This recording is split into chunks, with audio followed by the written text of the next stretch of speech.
Waterproofing সঠিকভাবে না করা হলে বাড়িতে আর্দ্রতা প্রবেশ করে, যা বাড়ির শক্তিকে নষ্ট করে দেয়। জানব ওয়াটারপ্রুফিং সম্পর্কিত কয়েকটি ত্রুটির বিষয়। সর্বপ্রথম, জল থেকে হওয়া ক্ষতি উপেক্ষা করা। বাড়িতে যদি জল জমা হয় আর আর্দ্রতা থেকে দুর্গন্ধ বের হয়, তাহলে বুঝতে হবে বাড়িতে লিকেজ আছে। লিকেজ পাইপ বা জানলা আর দেওয়ালের মাঝের ফাঁক থেকে হতে পারে এবং একে উপেক্ষা করা আর্দ্রতাকে নিমন্ত্রণ দেওয়ার সমান।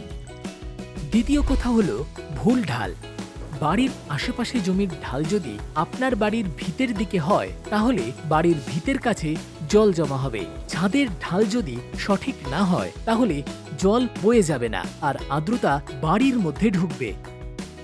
তৃতীয় কথা হলো প্লাস্টার এবং সিলিং পেস্টের ব্যবহার। প্লাস্টারের ফাটল থেকে বাড়িতে আর্দ্রতা প্রবেশ করতে পারে, আর একে আটকানোর জন্য প্রায়শই সিলিং পেস্ট ব্যবহার করা হয়। এটি আর্দ্রতা রোধ করার কার্যকর উপায় নয়, আর আর্দ্রতা পুনরায় বাড়িতে প্রবেশ করতে পারে। এই রকম ত্রুটি থেকে বাঁচতে ওয়াটারপ্রুফিং সর্বদা অভিজ্ঞ বিশেষজ্ঞ দ্বারা করানো উচিত। সেরা ওয়াটারপ্রুফিং পণ্য ব্যবহার করুন আর সঠিক প্ল্যানিং করুন। এই ছিল ওয়াটারপ্রুফিংয়ে হওয়া ত্রুটির বিষয়ে কয়েকটি কথা।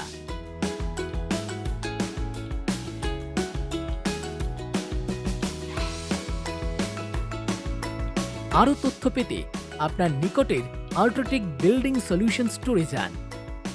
দেখতে থাকুন বাড়ির বিষয় আল্ট্রাটেকের পক্ষ থেকে।